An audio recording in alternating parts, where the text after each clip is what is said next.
Constantine, a Hellblazer podcast.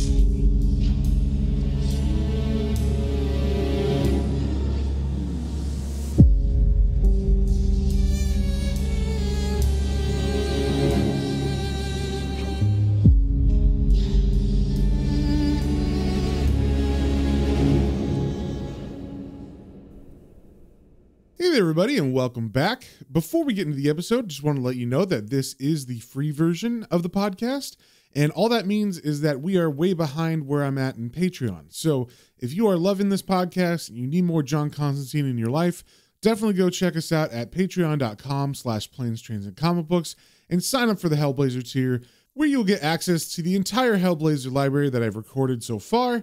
And also you'll get access to the exclusive episodes of the Planes, Trains, and Comic Books main podcast. So if any of that sounds good to you, definitely go over to patreon.com/planes, trains, and comic books, all one word, and sign up there. And with that out of the way, let's get into the issue. Today we're reading Hellblazer number 67, and just a little catch up on what happened in the last issues. We saw the end of the story arc called Fear and Loathing. And in that story arc, the angel Gabriel went rogue for a bit. He was having a bit of doubt from the last time he talked to John Constantine. In that conversation, John had suggested that some of the people that he had been hanging out with in the Cambridge Club, the place that he hangs out on Earth, were people that Gabriel's father would not want him to associate with, like nationalist neo-Nazis. And this made Gabriel kind of spin into a crisis of faith. So for the first time ever, at least it seemed like that, Gabriel left the grounds of the Cambridge Club. And because of this, the neo-Nazi nationalist guy that he was talking to, who was named Charlie Patterson, was alerted by a waitstaff member that Gabriel left the club looking very odd, and that he mentioned the name John Constantine before he left. And from that point on, we had two stories going on at the same time. We had what was going on with Gabriel and his melancholy kind of existential crisis he was on. And the other story was what Charlie Patterson was trying to do with John. And what he did was he sent some goons over to Kit's house because he was just trying to get Constantine to back off. He figured he could hurt Kit and get John to stop looking into or stop messing with Gabriel. So he sent some goons to her house to rough her up, but she fought back and actually really seriously wounded one of them, stabbing them in the groin with a knife. But of course, this all upset her because her and John had a pact that if they were going out, he wouldn't bring anything that he's involved in her life. And then in the background with Gabriel, we saw him meeting a woman named Julie while he was walking around all sad. And then they hit it off. He decides to sleep with her, and she rocks his world, you could say. And just as they finish making love, Julie turns into the succubus Chantanelli that is friends with John, and it turns out that this was all a plan to get the angel of Gabriel to fall, and then Ellie rips out his heart and gives it to John so that John can now control and manipulate the angel Gabriel whenever he wants. So that is where we left off on the last issue, with John getting control of Gabriel and making a deal with him, and Kit being pretty upset with John that the stuff that he's mixed up with came into her life. So first things first, with issue 67, we got the cover. We see John is kind of in a Jesus Christ pose on the front, but he's leaning against a gravestone is what it looks like. We see a couple of angry faces and close-up of eyes squinting very angrily on one side. And then on the other side, we see a woman who has a bag packed and she is going towards a boat. We see that this issue is written by Garth Ennis with art by Steve Dillon. And we start off on the first page in a graveyard. It is evening time, it looks like, and it is pouring rain. And we're getting just random scatterings of panels that are showing the different parts of the graveyard. And then there's a close-up of John Constantine laying on the top of, I guess it would be called a tomb. It's like an above-ground cement grave. And he's just laying on top. The rain is hitting him. He looks like he's pretty depressed. He's just staring up at the sky. And the narration says, "Do you know the best way to kill a man? To make it hurt the most? To twist the knife in his heart and soul and laugh when he screams and dies? You put the blade in his best friend's hand and you kill the poor bugger with love." Then we get a full splash page of John from above. So we're looking down at him and he's looking pretty disheveled. His tie is loosened and his front shirt is untucked. And he also has a bottle of something in his hand like he's been drinking. And we see on this splash page, the name of this issue is End of the Line. Then we flash back to earlier that day in Kit's house, and Kit is staring out of a window, and the narration says, "She was nervous. She could have written him a letter, but that was a stupid we girls thing to do. She hated chickening out of anything. God, though, this was going to destroy him. She'd seen enough of the real him to know that. And then Kit says to herself out loud, "Typical," and her narration continues. "Aye, right enough. Men would take you for granted, come to rely on you. You'd be like a friggin' foundation holding them up half the time. Big bloody kids, but all the same." Then we see Kit leave the window and she walks over to the bedroom in the apartment. And we see that it looks pretty barren. Unlike before, we saw, there's like furniture, like lamps and stuff. All that's left is a bare mattress and a bed frame. So it seems like she's definitely moving out or something. Then she walks back to the living room, and as she does, John comes in through the front door and says, "All right." And Kit turns with a smile for a second and says, "Hiya." But then John messes up and says the wrong thing, saying, "You're talking to me again then. About bloody time." And this makes Kit kind of close off again, and she turns her back to John and says, "I'm moving away back to Belfast, John." And John asks, For how long?" She replies, "For good. I'm fed up with this town. It smells rotten, so it does. And the people carry on like, I don't know. It's like they're beaten. They've nothing left in them. I want to go home to see all my friends again, not just talk to them on the phone." And then she turns around and she says, "And I don't want to be with you anymore, John." And as John hears this, you could definitely tell in his face that this hits him hard. And they actually just stare at each other quietly for a second. And then John breaks the silence saying, "Look, Kit, I know that was rough. Those two arseholes last week." But Kit cuts him off saying, "You let me down." And John replies, "But I didn't even know about them." And Kit says, "You promised not to do that stuff around me, remember?" And John replies, "Yeah, but you know what I get up to. You can't expect to be left out of it forever. Nobody's perfect, love." And what he says kind of sours Kit, and she gets kind of a scowl on her face, and she says, "I don't want you to be perfect. I just want a quiet life without some bastard kicking down my door and coming at me with a switchblade." Then John sarcastically says, "A quiet life? So you're moving to Belfast?" And right here, I think he's referring to the violence that was going on between Britain and the IRA. There was a lot of bombings and stuff in the early 90s, I think specifically in Belfast. And of course, this was not the right thing to say. And she says, "Oh, don't be so bloody stupid. You've never even been there. You don't know what you're talking about." And then with her back still to John, she walks towards the window that she was looking out before. And John says, "Kit, please, love. I thought I've never got this close to anyone before, right? Never. Never felt so good either. And I definitely never said stuff like this to anyone in my life. And as Kit stares out the window, she cuts him off saying, "And now you've ruined it all, John." And John takes offense to this and he says, "Bloody hell. How'd you get to be so cold?" And that was also not the right thing to say because she turns around with a really mean scowl on her face. And then she rushes at John with her fist out like maybe she's going to hit him. And she says, "I'm not freaking cold. Just because you've made a bollocks of your life and you've got a head full of mad dog shite doesn't mean everyone else has, right?" But she doesn't hit him, and she turns around and puts her head down and says, "You're a stupid, selfish bastard, John, and you've never really cared about anyone. I'm getting on the train at 3:30. The rent's paid till the end of the week.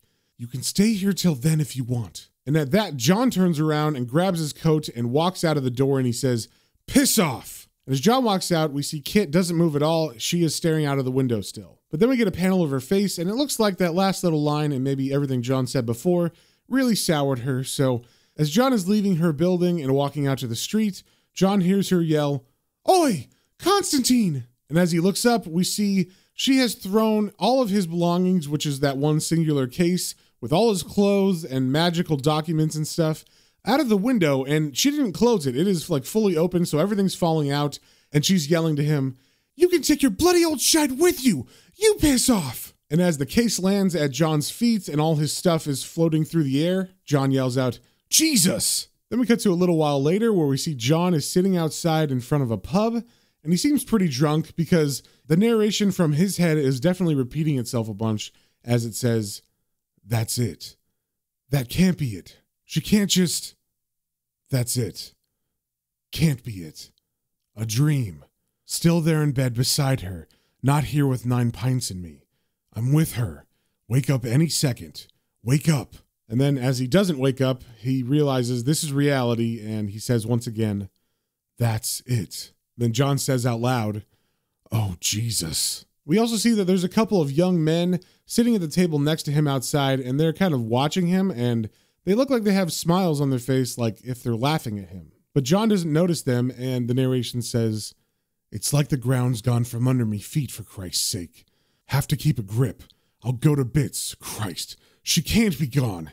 This is gonna kill me if I don't wise up. I'm not gonna cry, am I? No, don't lose it. Except I don't think I care anymore." And then it seems like he's about to cry as he says, "Kit." But his sadness is broken by one of those boys next to him saying, "Sad bastard." And that was the wrong thing to do because John Constantine was sad a second ago, but hearing that made him focus his sadness into anger.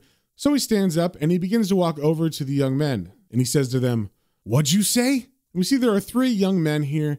And I'm calling them men even though they look pretty young because they're drinking outside of the pub. So they obviously must be over drinking age. But they definitely look no more than maybe 18 or 19. And possibly younger because I'm not sure what the drinking age was in England in the 90s. And they're just 3 young white guys. One of them has a red hat on backwards, and the other 2 have long hair. One has red hair and one has brown hair. So as John approaches, the kid in the red baseball cap says, and then the one with the long red hair says, "Shit." And I guess John thinks the one with the backwards hat is the one that called him a sad bastard. So John looks at him and says, "Did you call me sad? I'll freaking smack you one, you little turd." The kid with the baseball cap looks terrified and he says, "Look, piss off, mate, will you? It wasn't me." Then John turns to the redhead sitting next to the boy in the cap and he says, "Was it you then?" And the redhead stutters, I. But John cuts him off saying, "It was." And then he grabs the redhead by his hair and he says, "You little bastard, you calling me sad?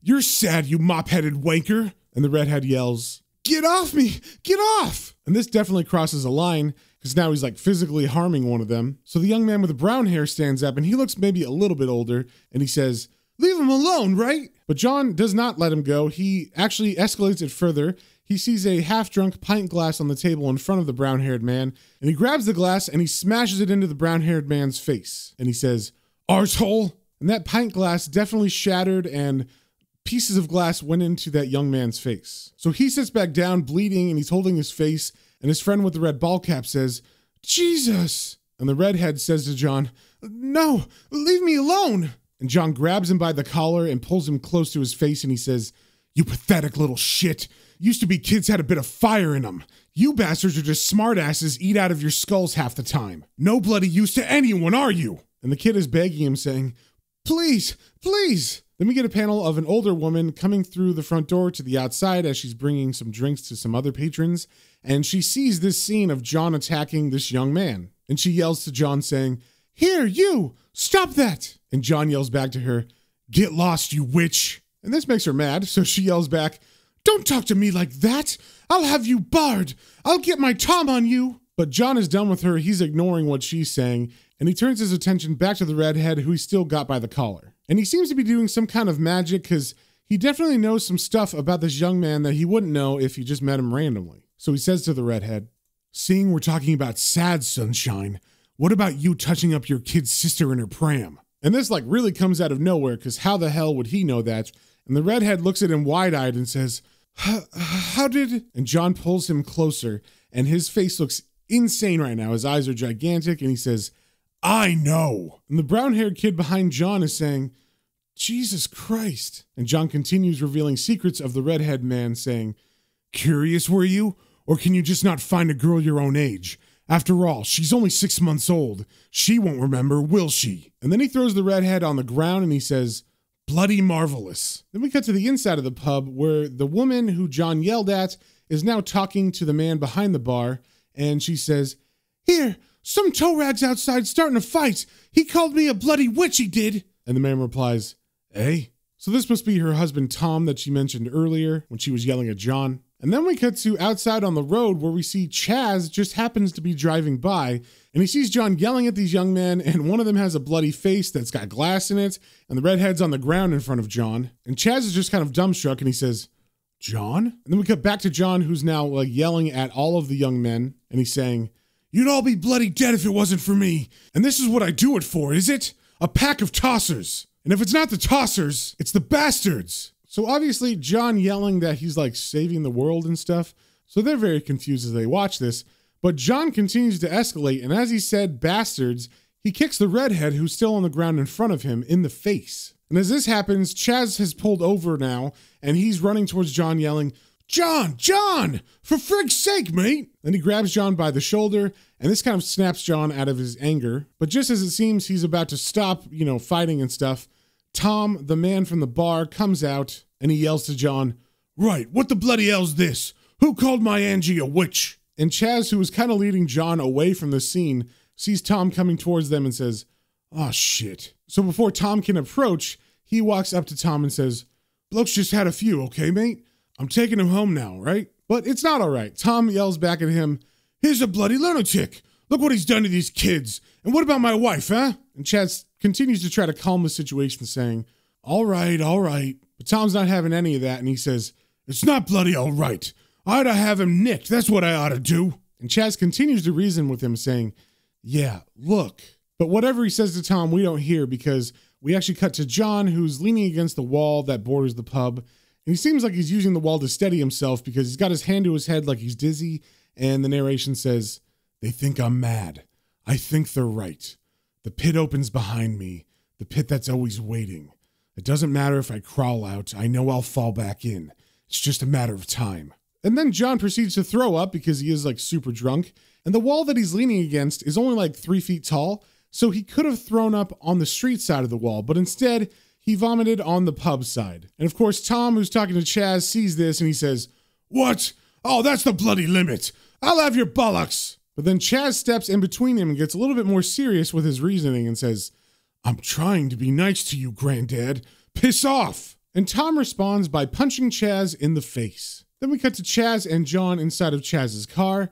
And as John is sitting in the passenger seat, Chaz says, well, but John is silent and doesn't say anything. He just smokes his cigarette. And then Chaz gets angered by this and says, come on, John. What was all that about? And John, who's got his eyes closed, he's not looking at Chaz. He doesn't move and he says, leave off, will you, Chaz? And of course, this makes Chaz angry and he says, no, I bloody won't.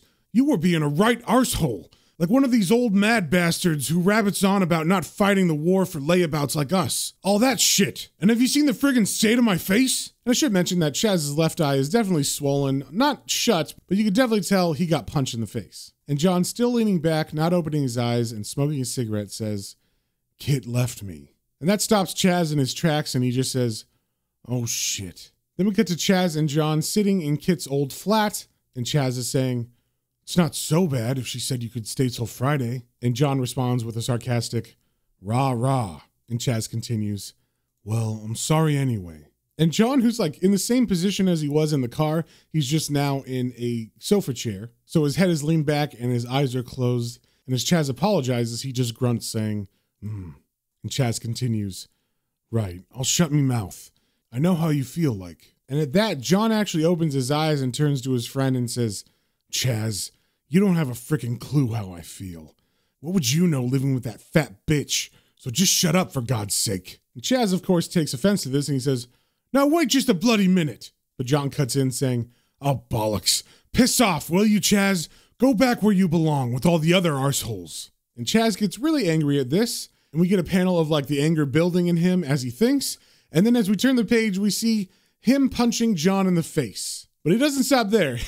He grabs John by the hair and he slams John's face into the coffee table in front of them. And he does it twice. And then he pulls John's face close to him as it's like bleeding and stuff. And he says, I'll freaking show you where you belong, Constantine. And still grabbing John by the hair, he forces John to walk to the restroom. And as he walks, John is protesting, saying, get off. Get the frig off me. And then Chaz runs John's head into the door to open it to the restroom. And John yells out, ow, Chaz, for Christ's sake. And then Chaz walks him over to the toilet and shoves his head in it. And as John's head goes underwater, he says, for fuck. Then we get a panel of Chaz looking pretty angry, holding John's head in the toilet for quite a while, until finally he pulls John's head from the toilet and throws John down to the restroom tiles. And as he stands there looking at John, he says, prick. And then he walks out of the restroom, I assume to leave, and John calls after him saying, you'll come crawling back. You always do. But Chaz doesn't turn around. He just continues to leave, and we see him walk out of the front door of the building to the streets and to his car. Then we get to nighttime, and we see John is leaning against a wall, And we see a mostly empty bottle of something in his hand, and the narration says, "Think it's midnight. Been marking off the hours with whiskey. What'd Brendan call it? Bottled sunshine, that's what he said. Doesn't look like sunshine to me. It slops in the bottle like wino's piss, dark and sour and rotten." And then John throws the nearly empty bottle on the ground, smashing it, and he yells out, "Friggin' shit!" And then leans back against the wall and he says, "Oh, Jesus, Jesus." And then he reaches in his coat and he pulls out another full bottle of liquor, and his narration says, "Good job, I've got another one." Then he opens the new bottle and he begins to drink that. Then we see he's outside of a cemetery now, and the gate is closed, but in the next panel we see he's inside of it, and the narration says, "Gate's no problem. All you need is to want to get in. I want all right. This is where I belong.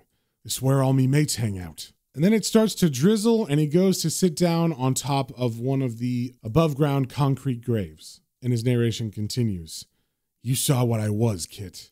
You saw right through me front, and you liked me anyway. So I made me plans, and I wheeled and dealed and did what I do, just so's I could be with you. Shouldn't have bothered with all that stuff. I should have dropped it and gone off with you. Bollocks to everything, just 'cause I can't handle the closeness. 'Cause I'm afraid of a word. Just one little word." And then John lays down on top of the grave, and his narration spells out LOVE. And if you didn't remember, that's actually the moment that we began the comic with, where he's laying on the grave, and the rain is falling hard now. And then we cut to Kit on a ferry, and she is going to Belfast, and she's standing on the deck near the railing, and she's watching the town as the boat pulls away, and then she looks away from the town down, and she begins to cry, and she says, "Bastard. Stupid wee bastard." And that is the end of the issue. So if you guys have any comments, questions, or suggestions, you can email me at planestrains and comicbooks, all one word, at gmail.com. And we will see you on the next one.